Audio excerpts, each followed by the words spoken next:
Hello বন্ধুরা, আজকে আমি বানাবো চিংড়ি মাছ দিয়ে কচুর শাক।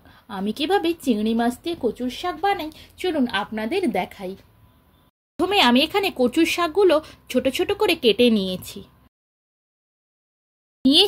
চিংড়ি মাছ, কুচনো পেঁয়াজ, ধনে গুঁড়ো, জিরে গুঁড়ো, হলুদ গুঁড়ো, লঙ্কা গুঁড়ো, নুন আর চিনি। এখানে ফোড়নের জন্য আছে শুকনো লঙ্কা, তেজপাতা, সর্ষে, জিরে, 5 ফোড়ন আর কালো জিরে, ধনেপাতা কুচনো। এখানে আমি প্রথমে কচুর শাকটাকে সেদ্ধ করে নেব। তার জন্য গ্যাসটা জ্বালিয়ে নিই। কড়াতে দিয়ে দেব অল্প একটু জল,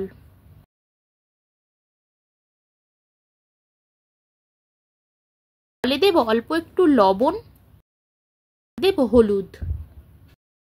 ফুটছে, এবার কচুর শাকটাকে আমি জলের মধ্যে দিয়ে দেব।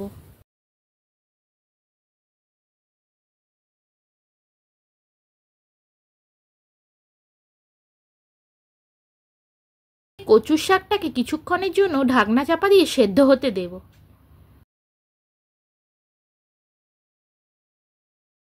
কচু শাক থেকে অনেকটাই জল বেরিয়ে যায়, আপনারা চাইলে এতে জল না দিয়েও করতে পারেন।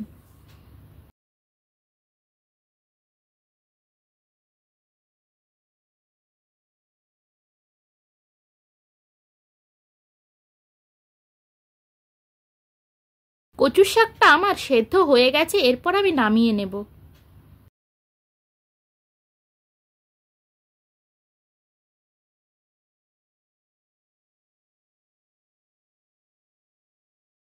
এরপর শাকটা আমি ঠান্ডা করে চিপে চিপে এর থেকে আরো জল বের করে নেব।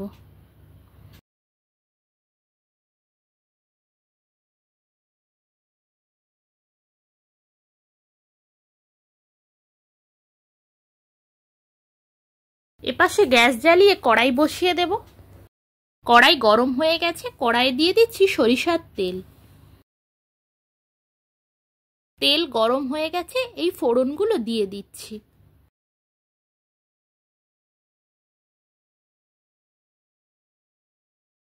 ফোড়নটা আমার ভাজা হয়ে গেছে, দিয়ে দিচ্ছি এখানে নুন আর হলুদ মাখিয়ে রাখা চিংড়ি মাছটা। চিংড়ি মাছটাকে একটু ভাজা ভাজা করে নেব। দিয়ে দিচ্ছি কুচনো পেঁয়াজ,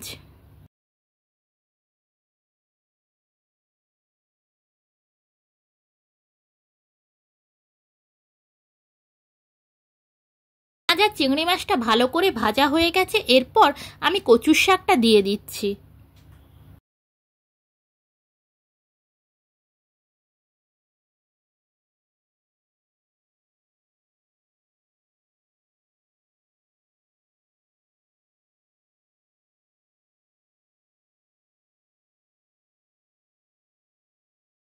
মাঝারি হিট করে একে অনবরত নাড়তে থাকবো যেন না নিচে লেগে যায়। এরপর এতে জিরে গুঁড়ি, ধনে গুঁড়ি, নুন, চিনি, হলুদ আর লঙ্কা দিয়ে দিচ্ছি। সবকিছুকে ভালোভাবে আমি মিশিয়ে নেব।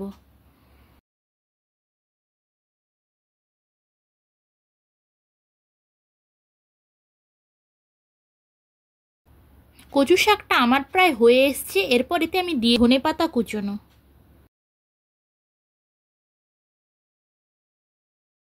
তো ফাইনালি আমার কচুর শাকটা হয়ে গেছে। কেমন লাগছে ভিডিওটা অবশ্যই জানাবেন। ভালো লাগলে একটা লাইক, কমেন্ট, শেয়ার করে দেবেন। চ্যানেলটিকে সাবস্ক্রাইব করে দেবেন। ধন্যবাদ।